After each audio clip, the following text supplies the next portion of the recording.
We are here today with a special guest, so thank you for showing up to another AMA on the Drew Wolfer YouTube channel. We have Splinterlands in the house, and they've actually been here for quite a while. I'm not going to tell the story. I'm going to let him tell his own story, but spoiler alert, it's almost half a decade. So with that being said, let's go ahead and introduce Matt and let you introduce Splinterlands yourself. In order to comply with United States-based FTC laws, I am announcing that this is a paid AMA. This was paid via a stablecoin cryptocurrency, and this video should not be construed as, nor am I representing or marketing it as, an advertisement or endorsement for the client or company in the video. Drew Wolfer has not received any native tokens, NFTs, or financial instruments tied to this company. Drew Wolfer has no ownership stake, equity, or investment in this company at the time of filming. This is not financial advice, nor an endorsement or advertisement for investment in the business in this video. We can provide referral links at our own discretion, but are not required to. This is a pre-recorded disclaimer, and if anything is not factual or has changed from this pre-recorded disclaimer, it will be addressed in the video. The full disclaimer is in the description box of this video, so please do your own research and make your own informed decision. Hey, thanks, Drew. Appreciate the opportunity to be on here, talk to your audience. So I'm Matt, Yabat Matt as my in-game name, and I'm the co-founder of Splinterlands, as Drew mentioned. I mean, a little bit of my background, like I've just been a gamer pretty much my whole life, and I started, learning computer programming when I was around 10 years old, specifically because I wanted to make my own video games. So it's like pretty much set what I was, going to be doing for a long time. So I worked at traditional gaming companies, typically smaller startups, not like the bigger companies. And I focused actually on real money gaming and all different aspects, like sweepstakes gaming, loyalty gaming, even some actual like casino games and that type of stuff.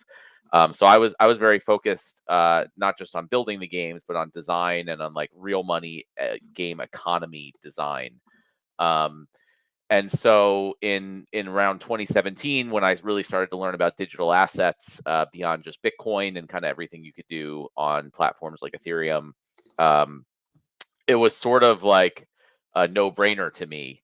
I was like, I got to do this. This is exactly, what I've been sort of preparing for.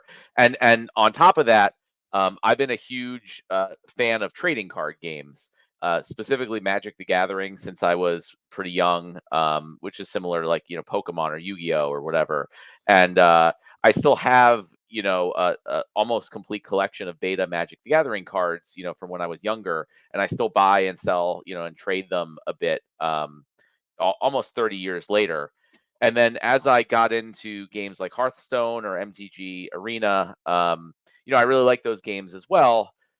But it was very obvious to me that I was not building up any valuable collection, from my time. And I feel like that's really also like part of the game itself, like the physical trading card games like Magic. Yeah, you can play against your friends and everything, but the whole economic aspect of it, how much cards are worth, go buying them and selling them or trading them, like that part was also fun to me. And that obviously was lost with the traditional digital games. So again, in like late 2017, I was just like, I just knew, I was like, I have to make a blockchain based trading card game. I connected with my business partner and we got together and we built Splinterlands and we launched it in May of 2018. So it's been over half a decade actually now, like five and a half years. Yeah, that's great, man. That's awesome. I love to see people that are actually like doing things in the market and being successful, right? Because we've seen all the games, you saw the gaming kind of craze. There was a 2017 gaming craze. Then there was the one that was just recently, a couple of years ago in the previous bull run, right? Where, man, there was just so many, everybody had a game. But this one has actually been here for almost 6 years, which pretty well proves the business model. And I don't know if people saw on the site, but it's paid out over that time, like $7 million worth of prizes on your gaming prizes, right? Correct, for tournaments. Yeah, I mean, and that's just tournament prizes. So you also earn, NFTs and crypto and different things just for playing, regular battles, which is in addition to the tournaments. Yeah, that's nuts. And I see the need for this market. I understand the need for this market because if you look outside of crypto, outside of Web3, right? This is massive. I mean, And it's being put on the map by big time people, especially with the influencer craze and the way that social media is now. The reach and the breadth of this is much simpler, especially due to our digital age. I mean, you saw what happened with Pokemon cards whenever Logan Paul started talking about them, right? You saw what happened with NFTs when Gary Vee, Logan Paul, Mr. Beast all bought into the crypto punks, and all of that type of stuff, right? And Jay-Z put it in his profile picture. Then you've got Post Malone out here paying like, what was it, $2 million or $4 million or something crazy for the one of one Lord of the Rings, the one ring to rule them all Magic the Gathering card. So like this stuff it's mainstream. It's on the map now. It's not just like just a few random people playing it like it was back in the day where, you know, the internet wasn't really there to help facilitate this, where people could, you know, there were messaging boards and stuff like that where like-minded people could come, you know, and do all these things. But the internet and the Web3, even further than that, has really facilitated like entrance of more people into this market. And it makes it easier because, especially for, you know, something like yours, you don't actually have to physically like worry about holding it. Like, and I get there's, you know, I know people are going to be like, well, technically you can't have a PSA 10 if it's an NFT. I get that. So there's limitations to it to a certain extent, but you also don't damage your cards because you accidentally dropped them on the ground, or lose your assets because you put them in a box in a move that accidentally went into the garbage, right? Unless you lose your wallet or seed phrase or something like that, which that's also your fault if you do that.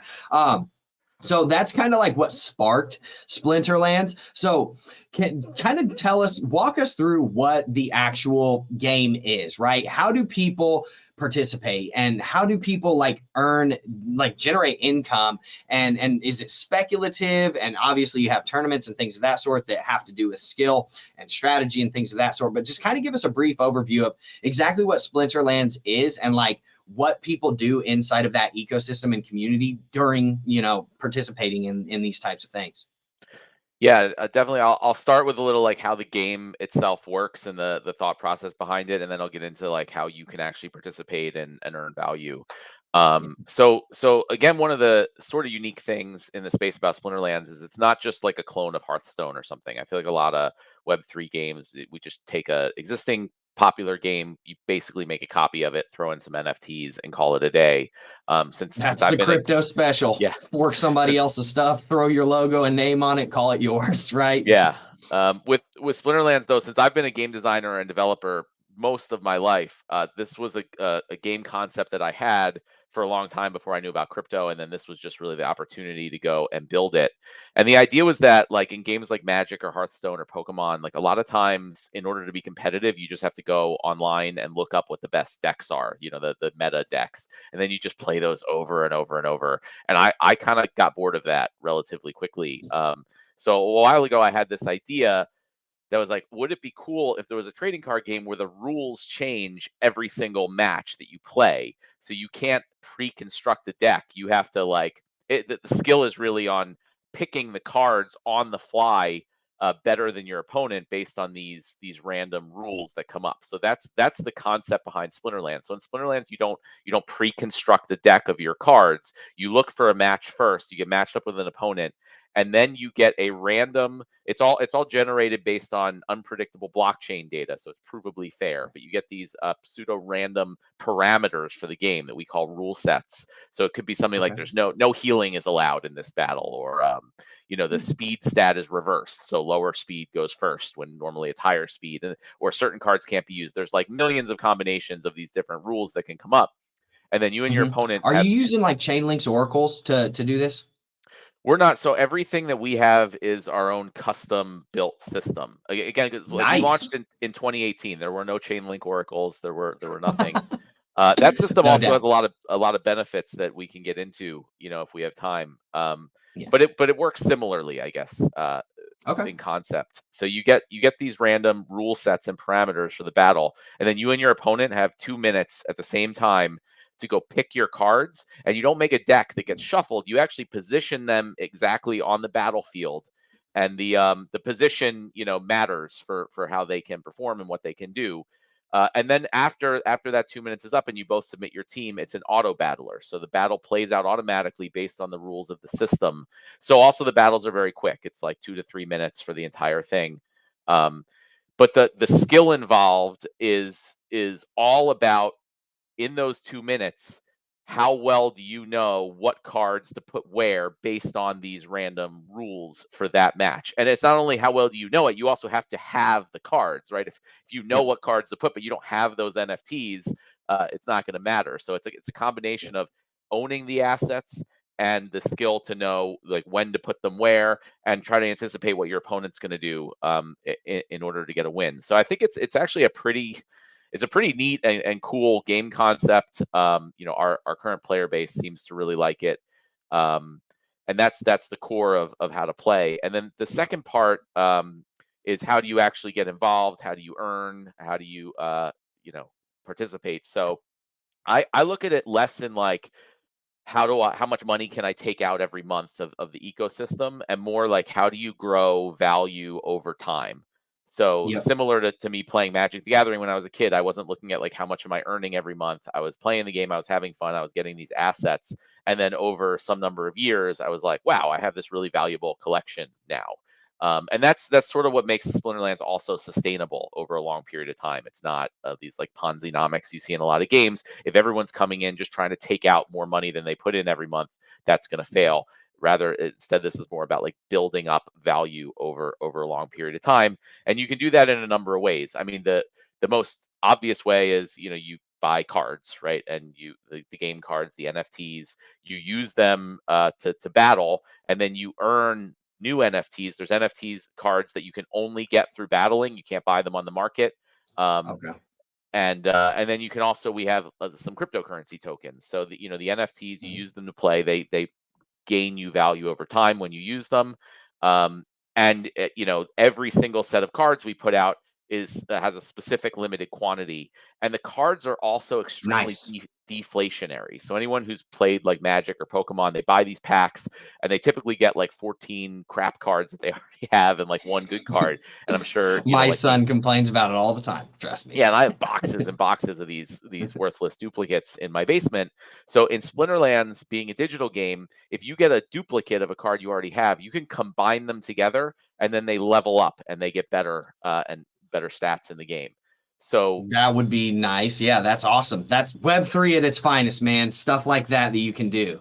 yeah, so if That's you like open a that's pack, kind of like the that's like the Web3 version of, I remember Yu-Gi-Oh! The Exodia, where you had all 5 of the cards and then it combined into this dude that just ends the game. That's like the yeah, Web3 version of that, but it probably doesn't end the game. But you get better cards. You build it and you get better cards. That's cool, man. I like that. right. And what happens is though all like so and for like a common card, for example, you actually need 400 of them before it gets to max level. Right? So it's a lot. And when you combine them together, you burn 399 of the cards into Yeah. one like So better deflationary. NFT. So they're highly deflationary. So the point is there's very limited amount of these cards, and as more and more people hopefully come into the game over time, they're all going to be competing over a relatively small set of cards. And then Yeah. so that's like the cards and the NFT aspect. The second part is the tokens. So we have 2 Mhm. tokens. There's a governance token which is called Splinter Shards, and that's Okay. operated by a DAO that has allocated. You can go to sps.splinterlands.com for the white paper with all the information on that. But basically, every battle you play, when you win, you earn a certain amount of SPS tokens from the reward pool. The higher you get in the rankings, the more you win every battle. So and you need more cards, right? More NFTs and higher level ones in order to be able to take advantage of that and get higher level. And then you can stake the SPS tokens. You earn staking rewards for doing that. And then, the more tokens you have staked, the more you're actually able to earn in rewards when you play. So if you win a battle and you don't have Got any it. tokens staked, you only get a small amount of rewards. The more you have staked, the more you get, in addition to the passive staking rewards. Um, so that's another way players can participate in the value creation. And we also have our DEC token, which is called Dark Energy Crystals. And the Okay. cool thing is the only way you can mint dark energy crystals is by burning SPS tokens. And dark energy crystals is basically a stable coin within our system. I think it's really important for like ease of use, especially for non-crypto people, to have everything have stable pricing. So in Splinterlands, we have our own native, it's roughly stable, and it's about 1,000 dark energy crystals per dollar. So you can see, Yeah. other than the one it's big, very flat, very other stable. than the one big spike where things went crazy, and that was before the Yeah. SPS token was released. That was right when we didn't have that That mechanism. Yeah, that's an outlier. We call bull runs outliers. Yeah, Parabolic but runs are the outliers. idea now is that you burn the SPS token to mint the DEC token. So the next time Perfect. any value that comes into the game all goes into the SPS token.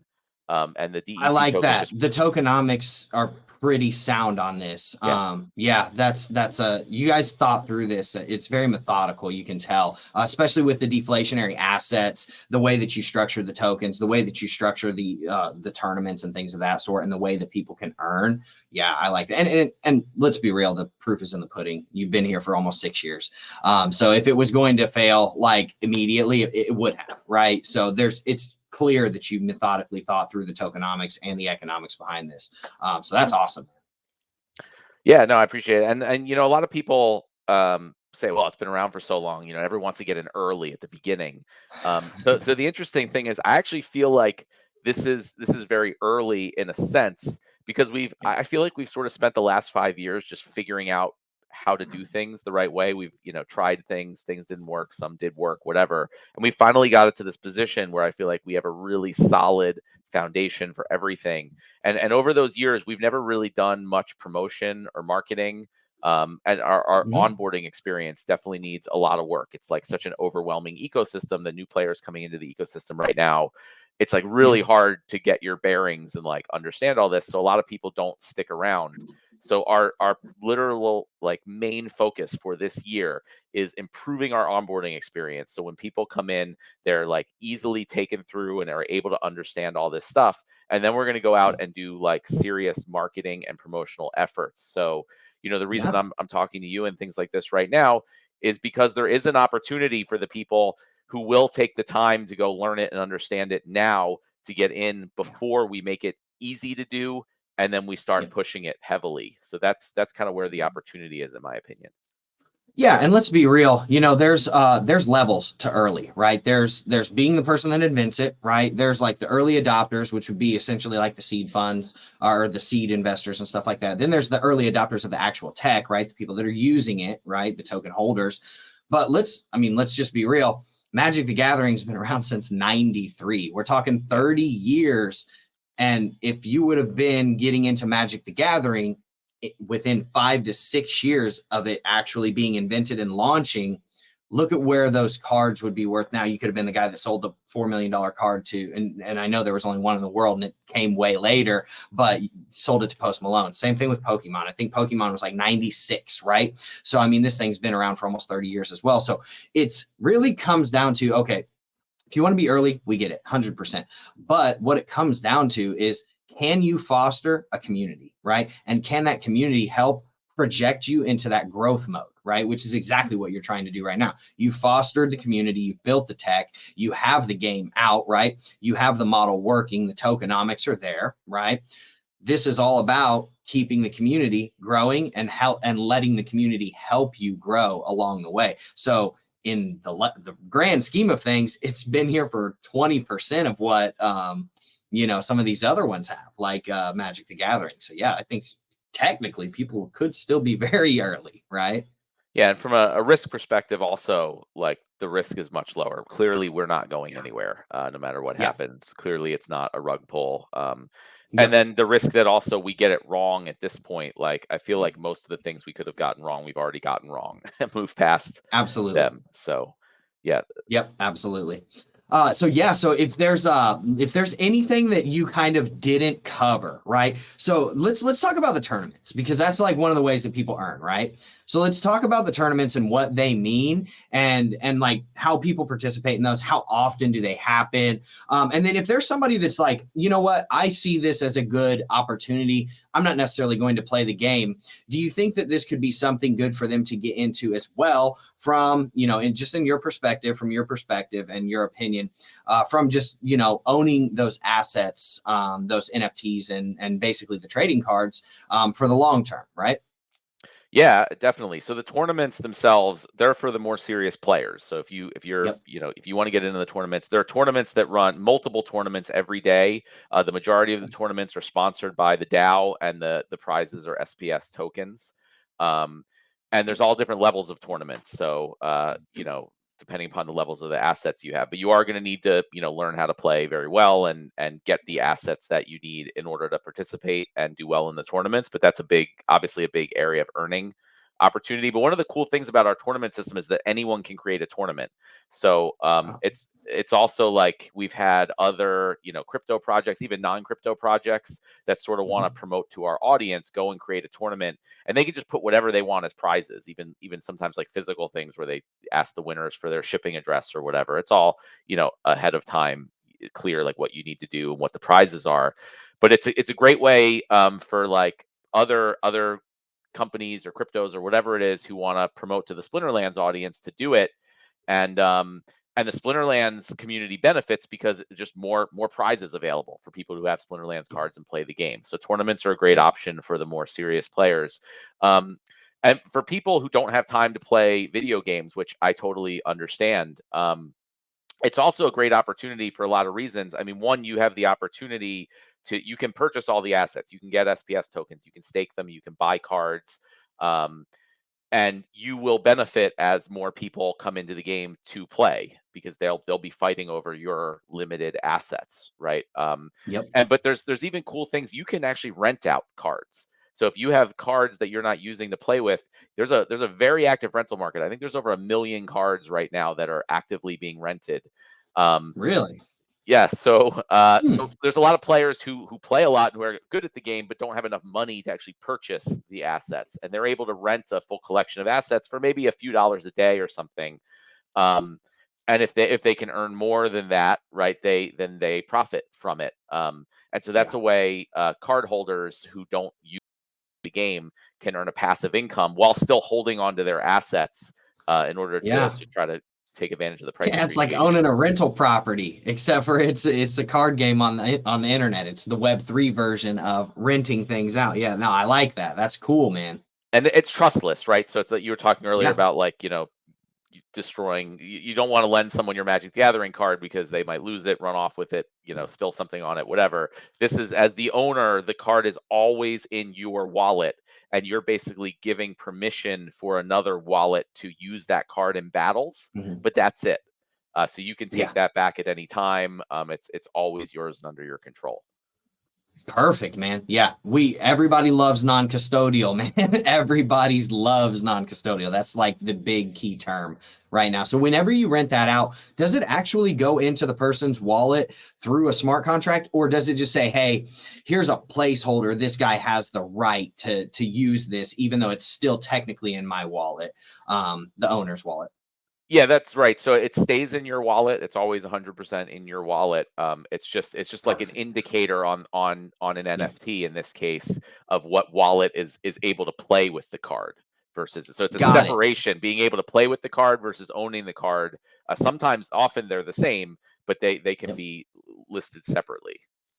No, that's perfect, man. I mean, it's very similar to, a traditional loan. You technically kind of own your house, but until you pay it off, the bank has the deed to it. So until you do that, boom, it's still the bank's. So yeah, that Yeah. that makes sense. I like that it doesn't leave and actually go to that person's wallet, even though we could, technically in Web3, I know with smart contracts and the innovations that we have and the capabilities that you have, it's just a worry that you don't want to have, but you could technically like revoke the smart contract to bring it back anytime you wanted. But what's the point, right? If you can just give people the right and say, like, hey, technically this guy has this card, let him use it. Right. Yeah. So that's how it works. You retain Perfect. 100% control at all times. Perfect. So one thing that I wanted to kind of touch on is what is your efforts moving forward now that you've been established in the market for a very long time. You're kind of talking about your marketing efforts moving forward and things of that sort. Is that going to be ramping up into 2024? Right. The reason why I ask this is because for perspective, not only users that want to come in, or for perspective people that are like, hey, you know what, I like this. Right. I'm going to go in and buy some of these assets, do a little bit of research, and always obviously do your own research whenever don't just take people's word for it, everybody that's watching this. But people that want to prospectively come in on this, what are your marketing ramp up efforts in the future to kind of bring this and keep it growing continually? Yeah, well, so like I said, we've never done much of any marketing promotion in the past. It's all been word of mouth. Obviously, our player base is like Wow. relatively large and very heavily Yeah. incentivized to get more people in. But that all changes Yeah. this year. So step one, like I mentioned, is we gotta really elevate our onboarding process, right, to take Hmm. advantage of marketing promotion, and that's what we've just gotten started this month. So we need to get like our mobile app, which is currently, it was built by a third party and is not kind of up to par with our desktop site. We need to get that Okay. experience up to par, and we need to make it like when new players come in, instead of being just like thrown into this mess of a million things to figure out, we need to make clear tutorials and help tips and everything to like bring people in and get them to understand like the tons of things that are available in this game. Because we Yeah. found like once people take the time and they get it, they get really involved. Yeah. So we're spending hopefully like roughly the first 6 months of this year, like just really improving our onboarding experience, to get new players in and engaged really effectively. And then we're going to take the opportunity to go really push the marketing and really push the promotion. And I was going to Yeah. wait to even do things like this in your show until we kind of finished that stuff. And then it was suggested like, hey, why don't you go out to some of these type of existing crypto audiences? Um, Yeah. because again, this is they'll have the opportunity to get in and spend the time learning this before the big marketing pushes. And I think Yeah. we have like 50,000 daily active accounts that play this game right now. That's at like the Wow. bottom of the bear market, roughly. Yeah, And that's impressive. I see no reason we don't grow that 10x or more, especially going Mhm. into a big bull market, and if we're actually doing a big marketing and promotional push. Um, and then and any value that's coming into the game, again, it's all the entire thing is set up in a way that all of that value goes into the NFTs and the SPS token. So Yep. so players who have those already are the ones who are going to benefit. And so that's where the opportunity lies. That's what our current player base. They've been through bull markets and bear markets and Splinterlands before, so Yeah. they're all getting ready Yeah, for what's coming. And we wanted to definitely. start putting the word out there to a select few audiences like yourself, that there's this potential opportunity here, and Yeah. that's our core focus for 2024 as a business. I know I appreciate it, and I know my audience appreciates it. They love being on the inside and hearing about things first. So I know people definitely appreciate it. Is there anything else that you feel like you haven't touched on that might be potentially bullish in the future? Any partnerships that you guys may have with, other games or just marketers that are coming in and saying, hey, we're going to host tournaments with your game, or just anything that's kind of like things to look forward to in the future? Any golden nuggets or gems that you can drop that you can think of? Yeah, so as far as partnerships and all that type of stuff, that's the type of thing we're going to be doing later in the year when we do that big marketing Yeah, push. So we aren't perfect. talking about that stuff yet. In the meantime, the biggest thing that I haven't talked about yet is we have a major expansion to the game that's in progress. It's called The Secret of Okay. Praetoria, and it's like a land-based game, like a resource management game. And the idea of that is also about just giving value to the assets. So another, we've talked about like having all these old Magic the Gathering cards around. And Splinterlands is no different. Where there are new card sets released, on an annual basis. So for the Mhm. old cards, basically this new Secret of Praetoria expansion is where you can buy land NFTs. You can have your old cards act as workers on the land. So cards you no longer use to play with, because they're a few years old, you have them work on your land, and they will actually craft new card NFTs that can only be crafted through this land system, that you can then sell to new players who are coming into the game who are going to need them to play. And the land is very limited, so it's the type of thing where like most people who come in, they just play the game, they'll battle like normal. They won't be a part of land because it's really a very limited thing. Um, so that's kind of one of the biggest things we're doing in order to provide value to all these assets. That's sort of very early on in the process still.